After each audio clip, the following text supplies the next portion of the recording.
Do you want to be seen as an expert on podcast interviews? Do you want to be seen as the authority? Well, I've got an important piece of information. It's something that I see 90% of the podcast guests do wrong, including me a lot of times. It's going too fast. It's rushing. It's racing from point to point.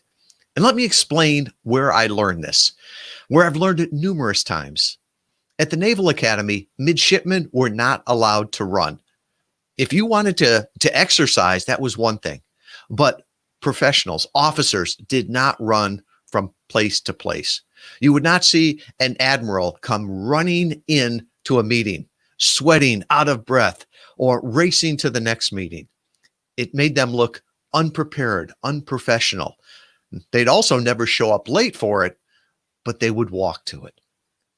Now, another person that pointed this out to me was a great vocal coach, Arthur Joseph. If you don't know the man, please Google him. He wrote a book called Vocal Awareness and Vocal Power. Arthur Joseph is the speech coach for the NFL. So when you see so many people at the Hall of Fame ceremony, you'll see Arthur in the audience. He either wrote the speech for them or wrote it and coached them on it.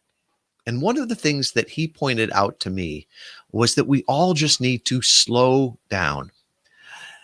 Often we get nervous, we get excited, we talk faster and faster, but just talking faster, putting more words in, doesn't make it more memorable.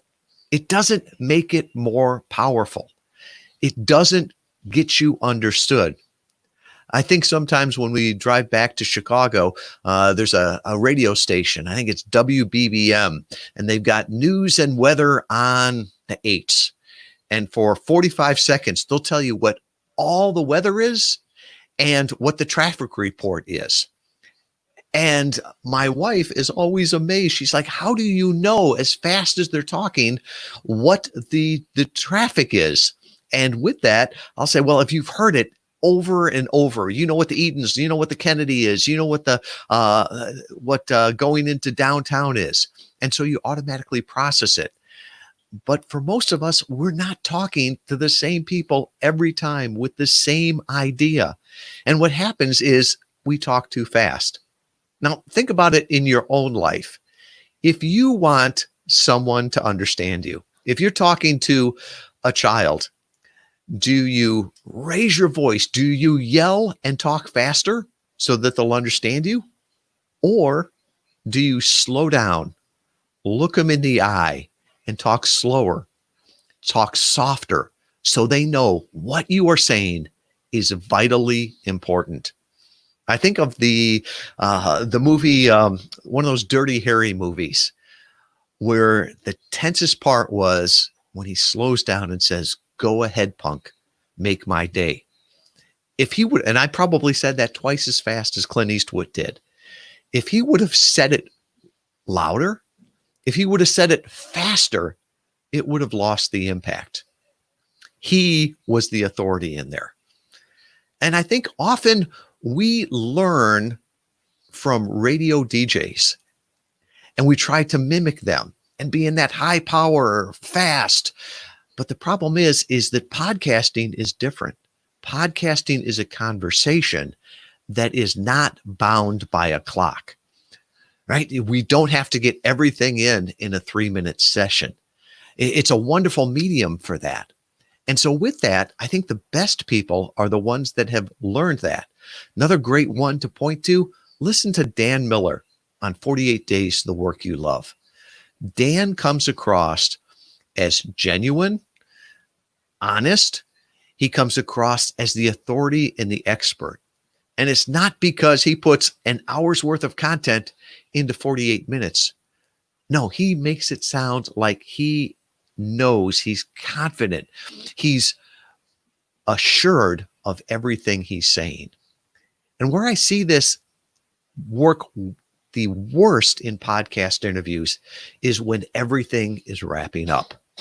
When people say, well, is there a place that we can connect with you? What's the next step if people want to get in touch with you? And in some ways, people think they've got 30 seconds to do this. And they'll start, thank you so much. And you can find me on Twitter here. You can find me on Facebook here. And it's this frantic pitch at the end, this frantic plea. I've also heard this with show hosts that are asking, leave me a rating and review. I heard someone at the Harvard conference last year said it sounds like a pathetic plea, not a request to a friend. And so I would urge you, especially at the end of a podcast, as you've built this know, like, and trust, don't destroy it at the very end by getting excited, getting scared, losing your credibility by going fast on telling people where they can find you, where they can connect with you. Arthur Joseph explained it to me from the standpoint, we were at the end of a call, and he said, if I ended the call with, Tom, I really enjoyed this call. I appreciate it. I look forward to working with you. Thank you. And went on from there. It almost seems rushed, like I've got to get to someplace else. And then he said the same words. He said, Tom, I've really enjoyed this call. It's meant a lot to me.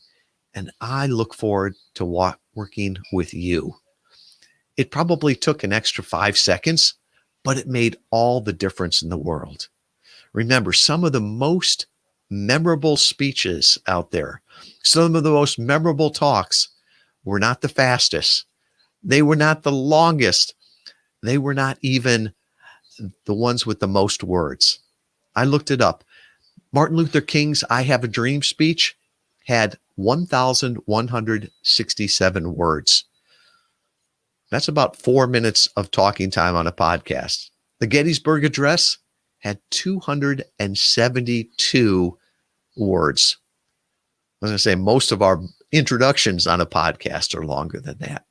So slow down, make every word count, connect with people, be authentic.